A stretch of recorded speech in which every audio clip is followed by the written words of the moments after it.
Good morning, everyone. Good morning, Luca. Morning, Luca. Good morning. Hi, everyone. Okay. Can you all get my sound loud and clear? Yes. Yep. Oh, fantastic. Fantastic. Let me just... today, Duncan cannot be with us. So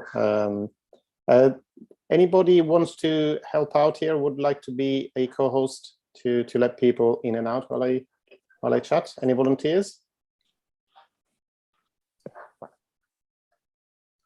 I missed that, Luca. What were we volunteering for? I will say that anybody would like to volunteer to be a co-host on the call to let people in and out, of, to let people in the room.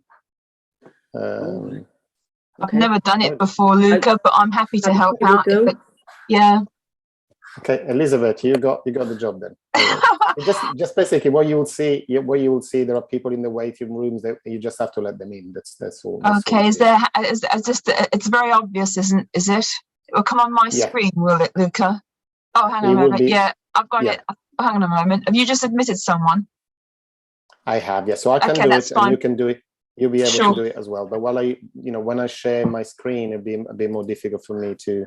Yes, of course. To do both things at once. No, you crack on, and I'll monitor the waiting room. You Fantastic. get one Bitcoin for every admission. Yeah, that would be nice, wouldn't it? Nice job for an hour. Okay. So at the moment, I know, Elizabeth, if you can see, perfect. Yes. You let Robin in. So yeah, that's exactly all you need to do. Thank you. Okay. Okay. All right. No problem. Welcome everyone. Good morning to another crypto hour. Today, what I wanted to do, I would like to talk to you. First of all, explain. Sorry. Before we go ahead, can you please make sure that you all have you're all muted, because I'm getting some little bit of background noise. So just make sure that your microphone is muted, please. Okay. What we're going to talk about today, obviously. Everybody is aware of how much generally the crypto market has gone down. So I want to talk to you about why and explain a few things about kind of like correlation, inflation, etc., etc., etc. So I'm going to go straight into it. Okay. So because I would like to cover quite a bit of ground and we don't have that much time. Okay. So first of all, the movement that we have seen in the crypto market recently, last week, and we'll have a look at charts in a minute. It's got to be understood that it's not just crypto related, but it is related to all asset classes in the economy. Okay, so at the moment, especially when we're looking at the US, because kind of like the numbers are quite large in the US and affect everybody else at the same time. The Federal Reserve is tasked with keeping stability in the economy and keep the inflation under control.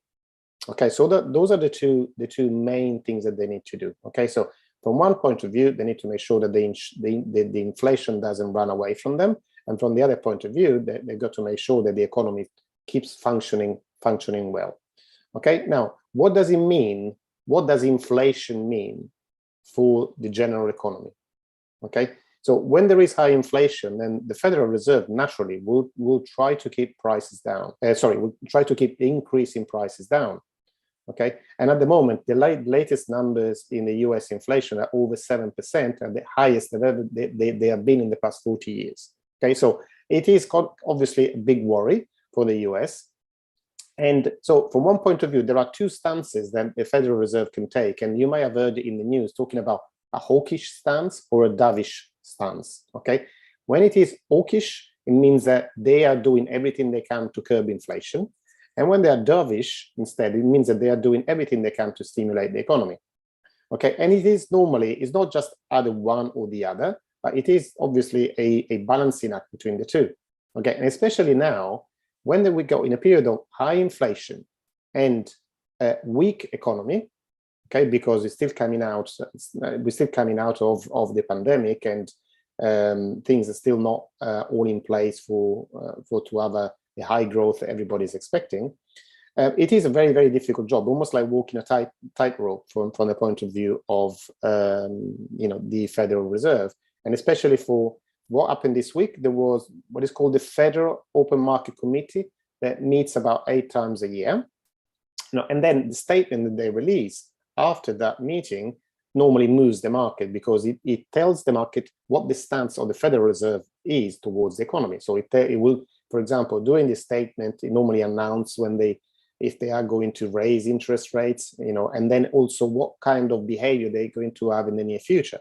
So in November and December, they actually came out saying that inflation was getting out of control, and there were going to be 3 interest rate rises in 2022, and they also they would start tightening the reins on the liquidity. So there will be a quantitative tightening. Now we've been used to hearing about quantitative easing, which is basically when the government prints money and lets more money into the economy. This is the opposite. Okay, so when they do that, obviously there is less money into the economy, but also if they are trying to curb inflation by raising interest rates, in practical terms, what does it mean to me and you?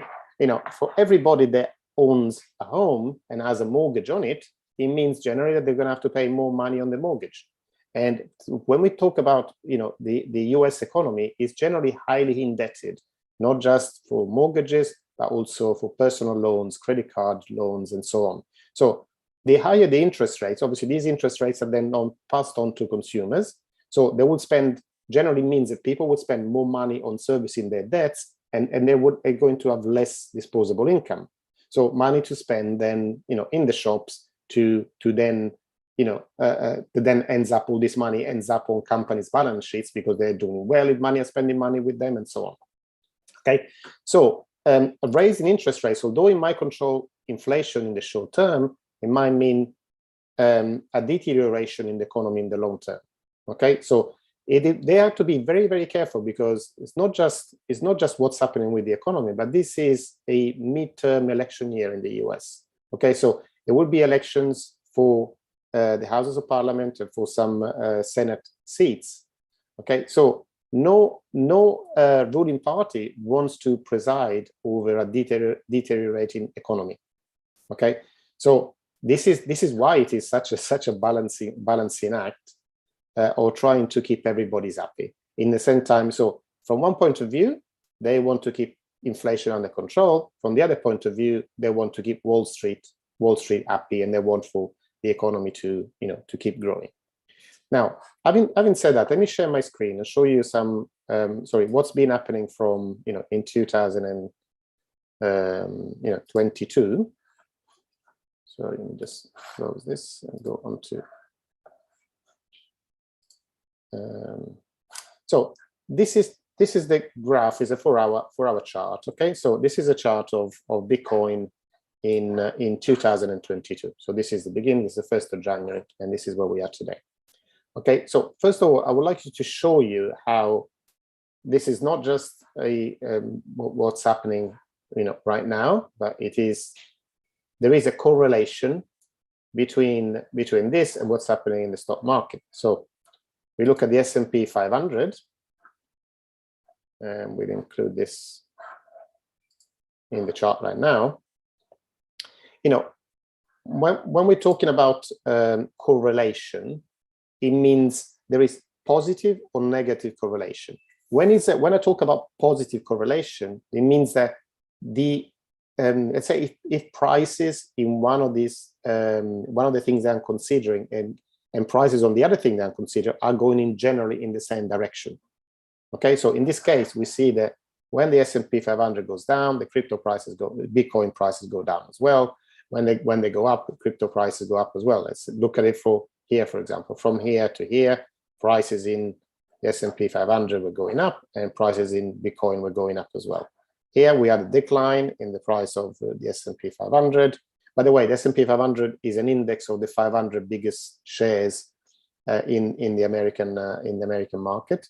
Okay, so this is we can see a decline in the price of S&P 500 and a decline in the price of Bitcoin. Okay, now at the moment we're at about 9.5%. We're going as far as almost 11% drop in the price of the S&P 500, which is a very big numbers, by the way, because S&P on average grows by between 12 and 15% a year. Okay, so this decline in less than a month, it represents pretty much a whole year of growth has been lost on the share prices. Okay, now when we look at Bitcoin, there's obviously a positive correlation, but there's also, I wanted to share the concept of beta. Okay, what it means is that these two assets are correlated, but Bitcoin has an effect that is multiplied whatever happens in S&P 500. So we see here very clearly that this goes down for this movement, for example.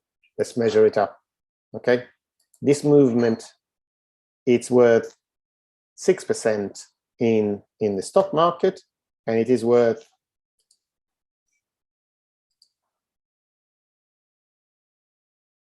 22% in Bitcoin. Okay, so basically it's another way of saying Bitcoin is one of those assets that has got a higher multiplier of whatever the direction is in the stock market. Okay, so things go well, then Bitcoin will grow more than the growth we see in the stock market. Things go badly, it will go down a lot more. Okay, so and to show you exactly what's going on in 2021, where Bitcoin and cryptos in general, blockchain, has been accepted as an asset class on an institutional level, but it is considered as a kind of like a risky asset, similar as investment in technology. And we can see that if we add another line to this chart, try not to make it too complicated, okay? But if we add the Nasdaq, okay, the Nasdaq index onto the chart, we can see that already Nasdaq that normally houses all the technology stocks in the US, it's already has a high correlation. You can see the same movement pretty much happens in both index, but you can see the angles are more exaggerated. So already the Nasdaq index has a higher beta than S&P 500. So S&P 500, let's say average risk, Nasdaq a little bit higher risk, Bitcoin higher risk again. Okay, and again, if we take another layer onto this, and we also add altcoins, which is basically any other cryptos that is not Bitcoin, we can see that this is even more accentuated. So it's seen as a higher risk than Bitcoin. Okay, so this is what's happening in 2022. Basically, there has been a movement from risky assets to unrisky assets. So even within the S&P 500, we've seen a movement from technology shares onto utilities, companies that provide, I don't know, water, electricity, and things like that. They are seen, less risky in the short term, because what you got to understand is that the institutional investors, so pension funds, investment funds, in a lot of the nitty-gritty, when you go and look at their terms and conditions, they have to be invested in the stock market. So they cannot just take the money out and put it into cash. Okay, so what they do is that rotate their cash, between sectors. So they go from, let's say, if things are going well, then they move it to sectors that normally grow a lot when things do well. And when things go badly, they put it in safer assets that maybe would still go down, but will go down less than other stocks and shares. Okay, so this is what is explaining in a way in 2022, and we see here very clearly, item number 1, S&P 500, item number 2, Nasdaq, 3, Bitcoin, 4, altcoins. Okay, so you can see really what kind of the level of risk that the market associates with these investments. Okay, now if we look at it, if we go back and look at another change the time frame, so I'll go from 2002 to 22, and we look at what happened from the beginning of 2021. So I'll go on from a 4-hour chart to, so each one of these candles at the moment is 4 hours. Now I'll change it to 1 day. So each one of the candle will represent 1 day. Okay. And let me just do it so that we can have a whole year. 21, July, June.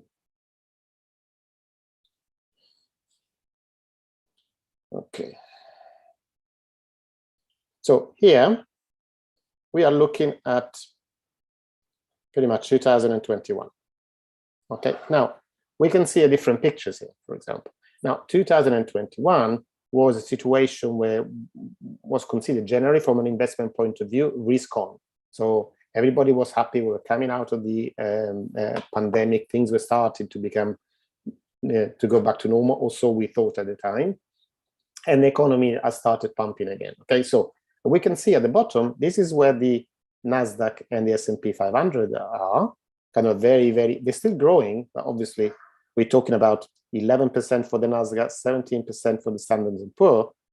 Then we look at Bitcoin, so 89%, and these altcoins at 200%, okay? And at the top, we can see that in May, the altcoins are going up to, over, I'm just seeing exactly for the 2021, because the numbers are quite impressive. We just look at 2021. So, okay, the journal. Okay, so if we just look at 2021, look at these numbers.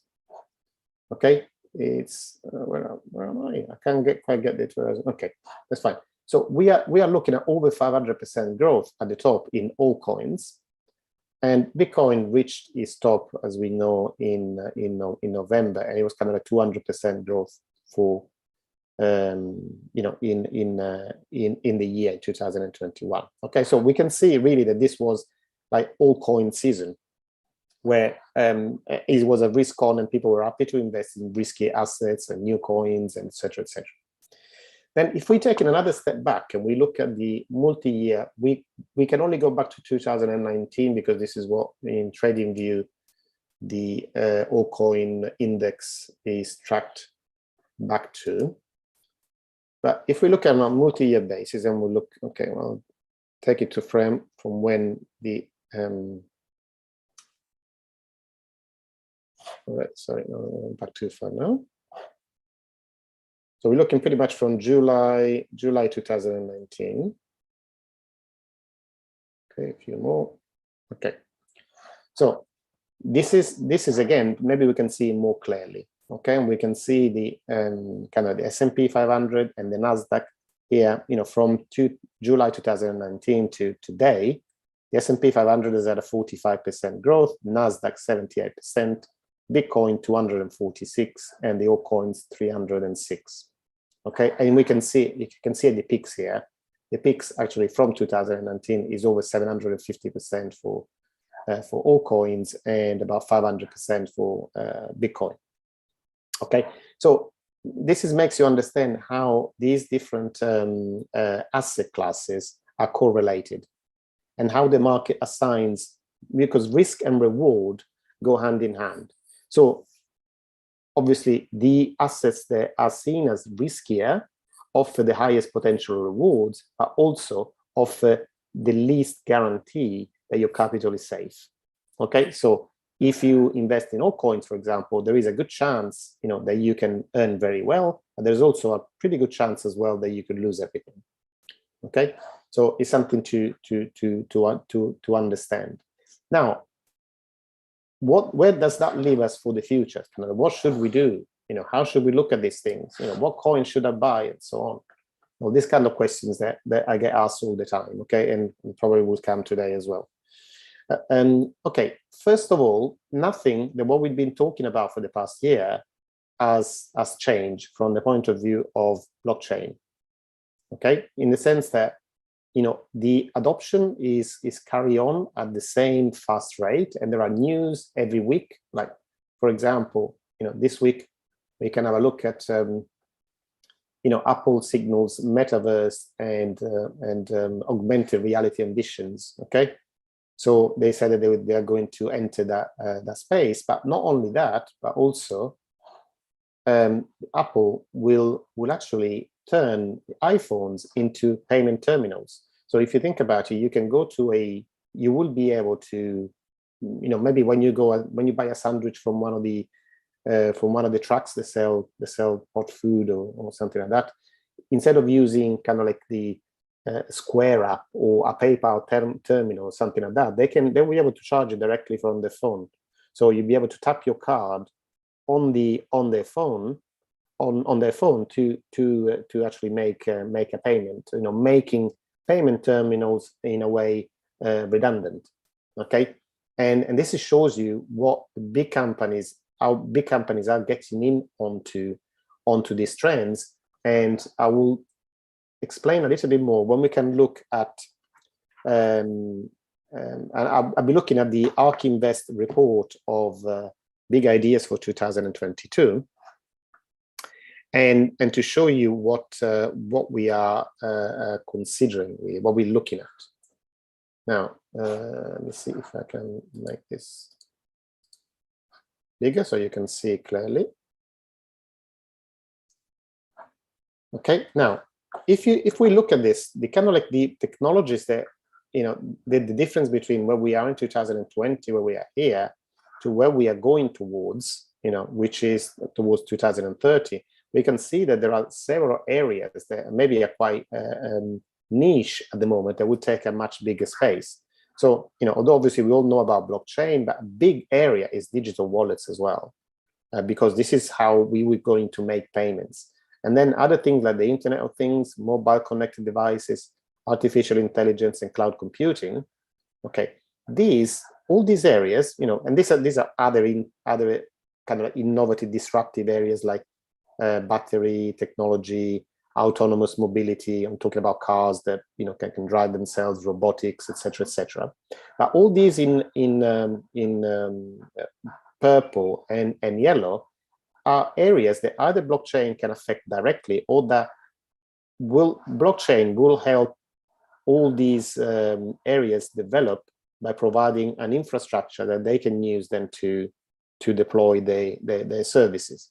Okay, so this space that it is thought that blockchain will grow to in 2030, we're talking about from about 1.5 trillion that the whole blockchain industry represents at the moment, will grow to 50 trillion plus by 2030. So we're talking about in 8 years here, growth of 30 times, on average, for the blockchain industry. And within that, there's going to be things that grow less than that and things that grow more than that. But this is what is kind of like expected as an average. Let me just show you a few more screenshots from here before we go on to the questions. So this is what we're talking about. The two big areas that are going to dominate by 2030 are going to be obviously blockchain technology for about 40 trillion and about 9 to 10 trillion for the digital wallets. Okay, digital wallets are basically anybody that has basically a connected device like a phone, like a smartphone, that will be able to use it for for transactions. Okay, and already at the moment where we are right now, we are already kind of like digital wallets have already overtaken the number of accounts in some of the biggest banks in the US, like JP Morgan, for example. Okay, so it's not something that is going to happen if and when in the future. It's happening. It's something that's already happening right now. It's just going to get a lot bigger. Okay, and this is what we're seeing how all this technology are connected within themselves. So it's not just one thing that's going to happen on its own, but they're all kind of like things that growing together, because each takes some of its growth from the growth in technologies that will help the other technology grow. Okay, so it is kind of like a really big movement, and the world in 10 years time will look very different from the way it looks today. Okay, so these are the things generally as an investor and somebody that looks at future trends. It's something that you should concern yourself about in terms of whether you invest in crypto or not. It doesn't really matter. But if you're looking even in investing in shares with your pension, for example, this is something that you should use to at least have some exposure in your portfolio. Now, another thing that you wanted to look at as well is how artificial intelligence will take a bigger and bigger role into everything that we do. And just we see here how the cost of training artificial intelligence is getting lower and lower. So if we think about of the cost that would be to train a artificial intelligence to the intelligence of a human brain, which is something that in 2021 would cost about 2.5 billion, in 2030 will drop to about 600,000. So it's something that many companies will be able to afford, and not just the top companies. So just to make you understand in how it's becoming easier and easier to do things, and there is now already alternative intelligence that can program for you. If you just tell this program what you want to do, they will develop computer code for you that does exactly what you ask them. So you can ask them something like make a red ball bounce around the screen, and they will provide here all the programming code that is needed to make that happen. Okay, so this is what we're looking, and we think that many professions of today will be really improved by the use of artificial intelligence, and some of them would even be replaced by it, and we'll see this increasingly happens. Now, what we can see though happening in the consumer world, we will see a bigger and bigger share of what we do with our time go from offline to online. Okay, so I'm talking about your free time. So when you come back from work, what do you do with your time? And as you can see from 2010, where most of the activities were offline, can you go and do things, you go to the shops, you go and play sport or whatever, it's getting now by 2020, we're going from 10% to almost 30% of free time spent online as opposed to offline. And this is just the trend is just going to continue. The expectation is by 2030 we probably spend half of our free time online and half offline. And what does this as a big importance for where companies want to be seen, we want to advertise. Obviously, as people spend more time online, obviously companies will want to be seen more online than offline, okay, as well. And this is why we go on to kind of the metaverse and things that happen in the metaverse, etc., etc. But the one thing that's that I was already talking about before that's important to look at is kind of digital wallets. And this is what when I was talking about with things that are happening today, okay, not in 5 years' time, but today. So we can see that in 2020 now, digital wallet payments are already overtaking credit cards, debit cards, bank transfers, and cash by a long way already. Okay, so this is if you're just looking at point of sale purchase volume in 2020, I say the digital wallets like Cash App, for example, or Venmo, something like this. I would say that they use more in the US than they are using in Europe and other parts of the world, but they have taken on average, they are overtaking credit card spending and debit card spending. Okay, so it is quite, as I said, something that's happening right now. So when we're looking at things that that may be interesting for the future, then digital wallets are one of those types of application that it would be good to get a little bit of exposure to. Okay, this is one of the examples as well, where we're talking about later on. This is the growth. The black line is the growth of JP Morgan accounts. Obviously, they do it by acquiring other banks generally. And the other two lines, one is Venmo and the other one is Cash App, the two main digital wallets in the US. Okay, this is just this graph relates to the US. So you can see now that there are more users of Venmo and Cash App than there are account holders of in JP Morgan, which is, again, it is very significant because these kind of new solutions are the ones that are more and more used, especially from the new generations that are they rather have pay with their phone than rely on a bank account or a cashing account. Now, let me go on to the next one. So this is we're thinking about what the potential growth, and this is kind of like this is high level research from ARK Invest, which are seen as one of the main investors in disruptive technology. And seeing that kind of the potential of growth in digital wallet users by 2026. So now we can say that even a 50% penetration of so let's say 50% of smartphone users, they also have a digital wallet. We are talking about really significant numbers here, okay? And it's like 127 million users. And when you consider that the potential value per user, kind of the money they spend on yearly is about $22,500, you can see kind of a digital wallet opportunity, that the kind of level that we can see just even within 3 or 4 years is over $1 trillion of spending. Okay, even just considering 50% of the smartphone users using it.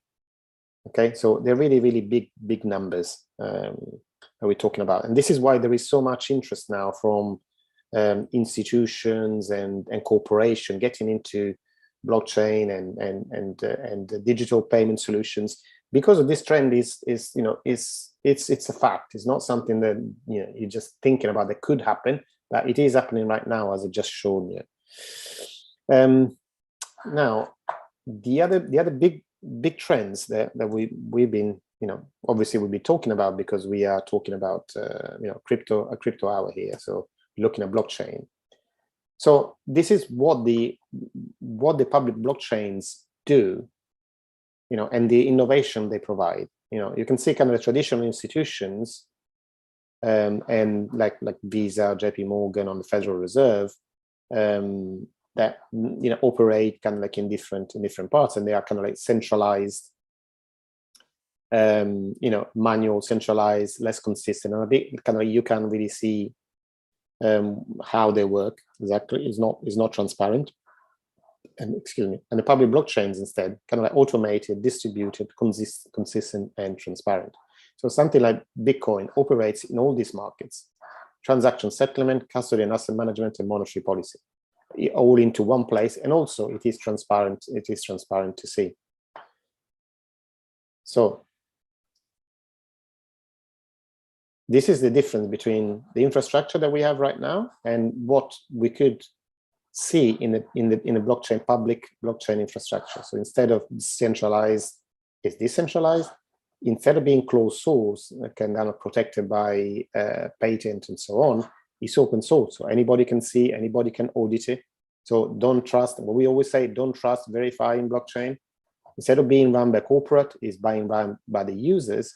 And instead of having limited access control, it's permissionless, so anybody can access it. Okay, and so this is the difference. For example, okay, look at these in radio, online TV, online news, online communication, e-commerce, etc., etc. So the similar way, crypto assets on public blockchains are likely to impact all asset classes. So not just cryptocurrencies, crypto equities, crypto commodities, crypto art like NFTs, and decentralized autonomous organization. So this is much wider than buying or selling coins. Okay, so it is a shift in our lives and the way that we're going to live our lives. And so this is what I wanted to kind of the value that I'm trying to give you with this crypto hour, just understanding what's going on. Okay, so I'm not here to say that you become a millionaire overnight, but I'm just trying to say this is where the future is going. And if you want to take part, then at least you are informed on the decisions that you need to take in whatever you're investing in. Okay, but I'm just making you understand what all this means. Okay, and another thing, I think I've probably talked enough about this for today. We can carry on another day, but let me just finish, stop sharing. Before we open to questions, I wanted to make you understand what inflation is. Okay, now you imagine that you see prices go up, doubling up in a year. Okay, so everything you're paying, £2 for an apple, and now you pay £4 for an apple or something like that. Okay, and so everything you buy is doubled in price. At the same time, your wages are doubled. Okay, so for you, it doesn't make any difference really. Okay, because you think, well, yes, instead of buying, let's say, paying £20,000 for a car, I now pay £40,000, but instead of earning 50, now I earn 100. So really, the percentage I spend on those items is the same, right? Yeah. So nobody's in pain right now. Yeah. But there is one thing that doesn't change. It doesn't grow up by 100%, and that thing is your savings. Okay. So if you have savings in the bank, savings in government bonds or something like this, they don't grow by inflation. So what the economist refers to as inflation, normally they refer to as a tax on savings. Okay, and one thing to understand, like we've been talking about the government printing money, and again, if it was me just spending money on the credit card and I wasn't able to pay the interest on my credit card, eventually I would be declared bankrupt. Okay, but government technically cannot go bankrupt because what their obligation is to pay the debts that they have. So they will pay those debts simply by printing more money. So technically they're not bankrupt. They will devaluing, the debasing the currency so that it's worth less and you can buy less goods and services because money has got no intrinsic value in a fiat system. Money has got no intrinsic value, but its only value comes from the goods and services that you can buy with it. So the moment that you debase the currency, it has less value because you can buy less things with it. Because if you increase the amount of money, but you don't increase the amount of goods or services that you can buy with that money, the prices go up. It's a simple equation. Okay, so remember that. The inflation is really a tax on savings. So what I have done, for example, last year, generally, I have taken all my value away from cash, okay, and invested in assets. I'm not talking about just crypto, but different sort of assets, because obviously, assets will keep their value. Cash is just something that they can do whatever they want with it. If you have an apartment, a house, it will still have a value because people want to use it to live on. If you have, fruit and vegetables, obviously it's got a value because people want to eat it. But just cash in itself, if you are in a desert island with a pile of cash, apart from burning it, there's not much use to it. Okay, so remember that for your investment decisions. Okay, Elizabeth, yeah, that message is simply that I've actually paused the recording on my computer, but it's live on YouTube, so the recording is going on there. Don't worry about that. Okay, let's start taking some questions then. Have you guys? I hope they haven't shocked you too much, but I just wanted to give a little bit of understanding of understanding what's going on. So really, you don't panic too much, and any decision that you want to make is based on data rather than on fear or greed. Okay. Pierre asks, okay, isn't it still a good idea to keep a percentage cash waiting for the predicted crash? Okay, this obviously it's a decision that you need to make in terms that and you're relating here. I assume that you are talking about the investing in crypto here more than anything else.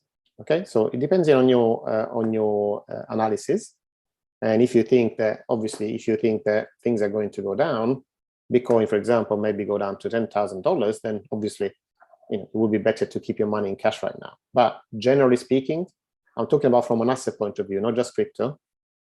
Generally speaking, assets keep their value because their value is intrinsic compared to cash. Okay, and there is something to say that in a moment that where panic dominates, like what happened in 2020, in March 2020 when the pandemic really hit the world, then when panic dominates, Jane, there is a tendency of going back to the dollar. Okay, so the dollar is seen as a kind of like safe haven in those moments, but that's a very short-term reaction. Okay, so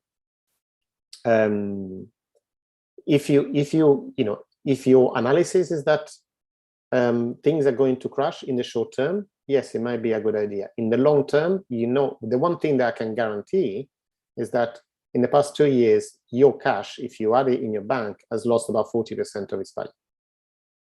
Okay, so you try and go and buy something of value with cash and look at what it cost 2 years ago. Okay, and then you realize, I mean, there was a really nice discussion on the price of some items that sometimes are not included in the calculation of inflation. What a chance! Like sometimes the price of beef going up 28% or things of that nature. Those are the real figures, and that's why people are getting scared of what's going on with inflation. Because one comes with inflation is that as inflation is the price, it also inflates your earnings, and so you might end up being in a higher tax bracket, but have no extra purchasing power, simply because nominally you're earning more dollars, pounds, or whatever. The government think, oh, you're earning more than you did last year, so you need to pay more tax. And now, because you've gone over this threshold, instead of paying, let's say, 20%, you're now paying 40% tax. But your situation hasn't really changed because you can still buy the same things with that money that you earn, whether it's called whatever $50,000 or it's called $100,000. When you go into the supermarket, everything is doubled, but your tax would have been going up by more than your earnings. Okay. Can anybody wants to unmute themselves and ask a question? Yeah, Sure. Go on, Dana, you go. Hi, I just was wondering, you were presenting, hey, Jonathan, you were presenting the ARC PDFs just now. Do you think just in this crash, as we diversify, that it might be good to also take some of our cash and take advantage of the low cost right now of the ARC ETFs? Honestly, I'm not talking about singular investments, but what I can say is that at the moment, all technology investments are looking very cheap. Okay, because it's a kind of like a risk-off situation. When people do, in any investment, buy when people are fearful and sell when people are greedy. So at the moment, we're in an extreme fear position. Obviously, nobody knows how far the price will go, but as we were discussing before, some of these innovations, there's no guarantee that the things are going according to the way they are presented them. But some of these technology are going to be very big in the next 10 years. So then Thanks, Luca. I get it. Yeah. Take the hedge. Okay, thanks. Yeah. Okay. Luca. Are there any? Hi, Jonathan. I was trying to think, before crypto, ignoring it, pretending it never existed, how did people avoid or escape from inflation? Was it a case of exchanging your cash into other nations' currencies? It's more of this, yeah. It mostly was precious metals. That was the main hedge against inflation before, and also within the stock market, there's also kind of a move. There's always been a move when things go down towards less risky. So going from risk to less risk to no risk. So we're going from technology, for example, to energy, to utilities and things like this. Like water companies. Those you always have to use water. It doesn't matter what the economy is doing. So those companies' growth is maybe slow, but they returns are pretty much almost guaranteed as much as you can, because they use, the kind of sales in a way are pretty much determined by demographics. They're not determined by economical trends. Okay. So you just decreased your risk, decreased your exposure, tried to move your money somewhere safer. And against inflation, are we talking about, as usual, talking about investing in assets? So you have, instead of having a lot of money in your bank account, you buy a house. Yes, with little bits of money than gold and precious metal, things like that. But assets always kept their value. And when we've seen also, if we look at the trends between the early 70s, when the US went off the gold standard, and we had the beginning of the fiat currency system, we are seeing that the top 5% of the population, top 10%, sorry, has actually grown richer in comparison, like on the average, and the bottom 10% has actually grown poorer, at least on average. I mean, everybody's gone up, obviously, everybody's standards of living has gone up, but as a percentage of the US GDP, then the top 10% has grown more than the bottom 10%. And this is mainly because the richer part of the richer 10 percentile owns more assets than the poorest, because the poor section of our society is generally asset poor. Okay, and that's the main effect of it. So what we've seen in the past 50 years, we are seeing, it is true that the rich get richer and the poor get poorer in a way, at least in statistical terms. Okay. So like thinking of Turkey, for example, which they're on 80% inflation or something at the moment. If you're wealthy in Turkey, do you just buy assets, or do you actually try and win from the difference between your inflation, your nation's inflation, and another nation's? No, I mean, in all countries with the high inflation, we see they do everything they can to get rid of their currency and have other currencies or other assets that they can hold their value.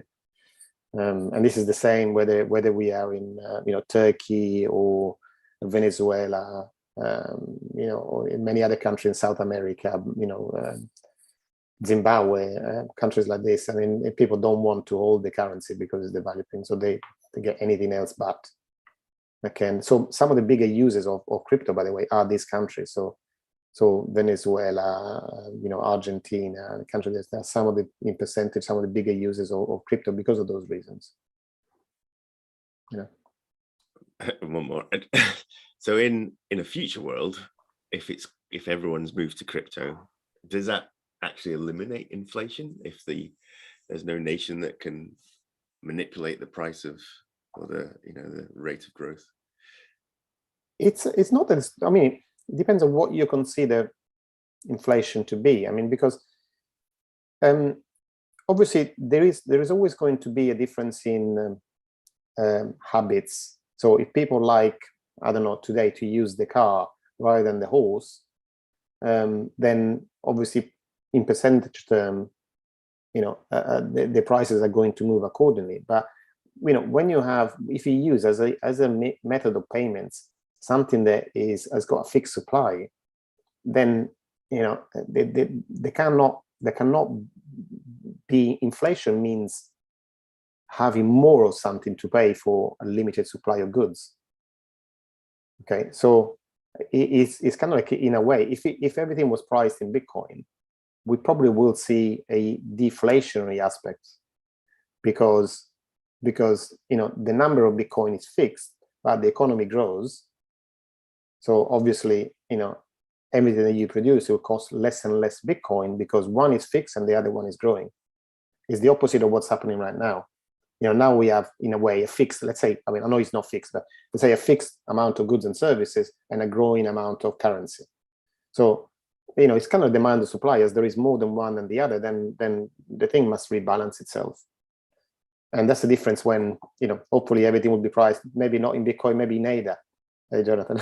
So, because ADA is another non-inflationary currency, with a fixed supply, for example. And there are many, even in cryptocurrencies, there are some cryptocurrencies that are fixed in terms of maximum number of supply, and some others that instead have no, like we're talking about Bitcoin, like Cardano, for example. Some others that have got no fixed supply, like Ethereum, for example, and other currencies. So even there, we need to look at the monetary policy of the different cryptocurrencies, and that's when we're talking about tokenomics. Really, when we look at each project, you need to look at what the supply of tokens is and how it works, how they are released, and so on. What the inflation is, if there is any inflation to it. At the moment, for example, Bitcoin is still inflationary right now because not all Bitcoins have been minted. Okay, and there is at the moment the inflation rate of Bitcoin is about 1.5% a year. So those are the kind of new Bitcoins that come into circulation. Okay, so that's it. Different different projects have different inflation rates that are built into the protocol. Okay, let me see.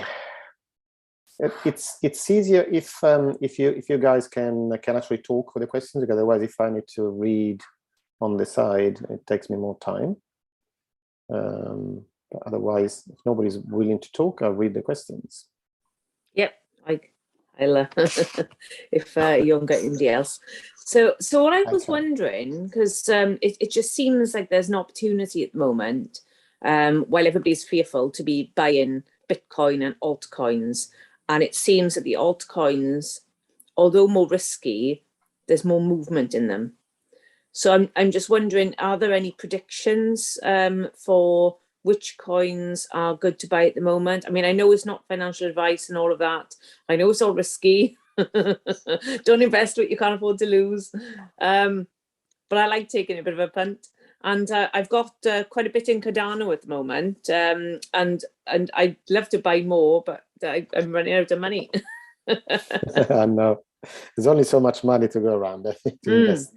I mean, Cardano is in one of those positions, that we discussed this before, where the infrastructure now is ready, pretty much. Okay, and they are future-proofed more than any other currency they have, cryptocurrency they are looked at, in the sense that anything that you can throw at them, they'll be ready for it. Compared to other cryptocurrencies, instead of kind of like you'd say, let's get to market first, and then we'll deal with the rest. With the rest of the problems when they come up. And we've seen, for example, it with Solana. Okay, Solana's fantastic. They can do 60,000 transactions per millisecond, or whatever it is. Okay, then you get to a certain number of users. Oh gosh, we can't cope with the number of users. Let's shut everything down and start again.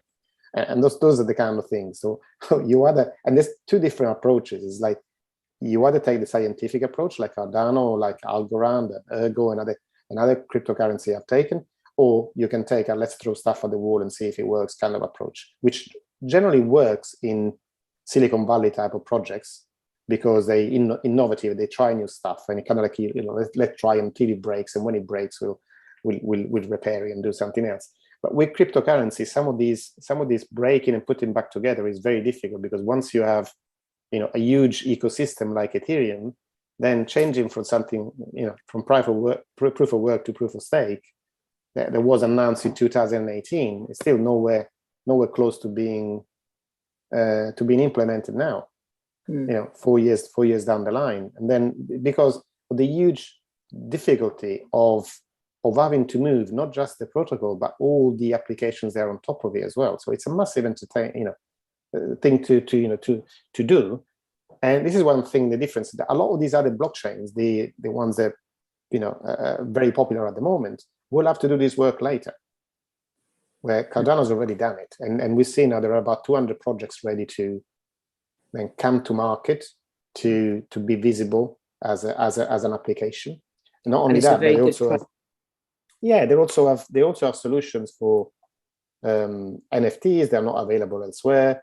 There are solutions for deploying Ethereum apps on Cardano as well. They are not possible. They're possible in some other projects as well, but not everywhere. So there's many use cases that are are very good, very good for the future in Cardano. The best way to say it, I will say, it's very future-proof. But from the point of view of what's good to invest in is generally, I mean, if you look at your crypto portfolio as one of your asset classes, and within this asset class, there will be several sectors. So really, you may want to, whatever, depending on what your expertise is, you might want to have exposure to some of these sectors. So if you want, for example, exposure to DeFi, then you go to the ones that are stronger in the DeFi sector. If you want exposures to NFTs, for example, you go on some of the platforms that are used, for NFTs, and same for for gaming. If you want to look at video streaming, audio streaming, there are projects in all of these areas. Okay, so depending on how full, from a point of view, a sector coverage you want your portfolio to be.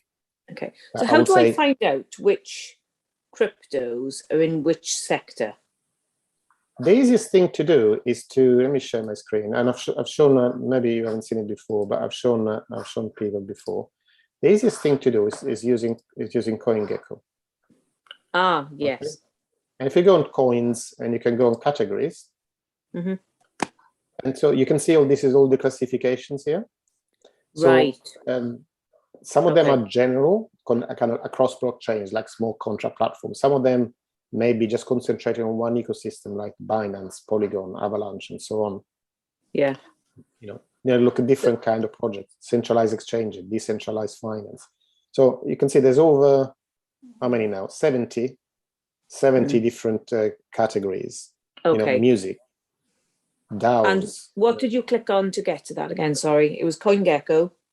And coins at the top. If you go on coins and categories. Yep. Coins and categories. Okay, and then if you open each one of these categories, like, I don't know, fantasy ecosystem, for example, then it shows you all the apps, all the dApps, all the things that you can use in the Phantom ecosystem. They're not necessarily just Phantom, like you can see Binance USD, obviously you can use it in the Binance Smart Chain and so on, and the same for DAI or Tether or USDC, but they're all kind of like things that are applicable for this ecosystem. What's wrapped Bitcoin? That's a good question. It's when you want to use. So generally, there are several uses for wrapping a cryptocurrencies when you want to use it for something that's different than what it was really first came out for. For example, if you want to use Bitcoin on some DeFi projects on other chains, obviously you can't use Bitcoin directly. It needs to be in a kind of like wrapper. So you basically put it aside on one chain and you mint it in another chain. Okay, or sometimes they use in DeFi because that when you get paid interest, you obviously had to pay tax on it. You can have some wrapped tokens that represents your investment, but instead of giving you amounts on new tokens, but the only thing that changes is the exchange rate. Okay, so from the point of view of tax, until you actually sell that item, you're not liable for tax, and you can keep something that appreciates in value for several years, and you're not liable for tax until you sell it. Okay, so they're used for that. Jonathan, have you got any other uses for wrap coins they haven't mentioned? I can say I see it as like a stable coin for a chain. So if Cardano wants to have access to Bitcoin and all the value that's stored there, but actually add a whole lot of utility, then you can create a wrapped Bitcoin on Cardano, and then add the utility of Cardano into a high value asset like Bitcoin. But yeah, and just as we're talking about Bitcoin, for example, is about 1.5% of Bitcoins are used on other chains. Okay, and another thing also that I wanted to mention is when we're talking about what we see things in the long term. If you look at that report, there's one of the slides shows the amount of institutional investment into Bitcoin, and we are now in 2021. We have grown to over 8% of institutional ownership of Bitcoin. It's quite a large number. So this shows you why as well there is an increasing amount of correlation excuse me, between Bitcoin and stock indexes, because obviously a lot of the institutions that invest in one invest in the other as well. Okay, so you'll see them moving in stock, in step, but with a different multiplier. Okay, so cryptocurrency have move a lot more than some of their counterparts.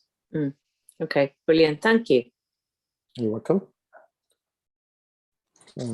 Okay. Can I ask a quick question around XRP and what's going on with the legislation? Because I see that's also come down tremendously, but we've all been kind of waiting for this legislation to pass and seeing it become more relevant. Do you have any thoughts on that? Yes, I have one thought. Is that why bother with XRP? I kind of like it's not. I don't have anything against XRP. Okay, but we got over 10,000 cryptocurrencies. Plenty of opportunities out there. Why bother with something that is locked in a in something that is not under their control? So you're taking an extra level of risk simply for what? Because you think that XRP can go to the moon tomorrow?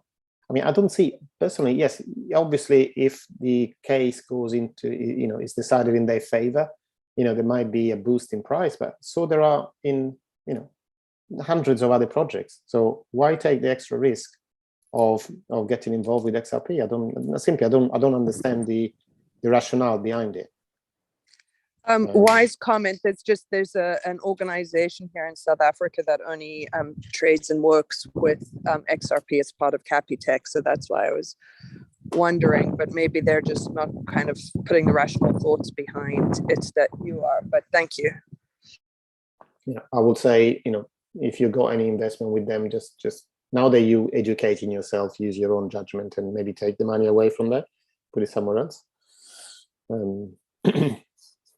That would be my suggestion. And then any of the blue chip ETFs, I know that 3 months ago, so there were a bunch coming up. Are there any who are showing up that you have your eye on or that you feel are good? Not at the moment, not the US ones, because the US ETFs are all future ETFs. There is I'm not quite sure the Fidelity one that's been launched in Canada may be interesting. The spot Bitcoin ETF. But to be honest with you, this is more a kind of investment for people that got money locked in maybe pension plans or something like that cannot invest in Bitcoin or cryptocurrencies directly, because otherwise there'd be no reason. Why can't you buy Bitcoin directly instead of having to buy an ETF and pay the management fees, for something that you can buy yourself? It just doesn't make sense. Got it. Yeah, I'm looking to kind of reallocate in my pension fund because I obviously took a huge hit in the past 2 weeks. So I'm just kind of looking what I can do. Yeah, maybe, Dan, more than Bitcoin ETFs, I would be looking at shares of some of the Bitcoin miners. That they look more promised than a direct ETF, personally.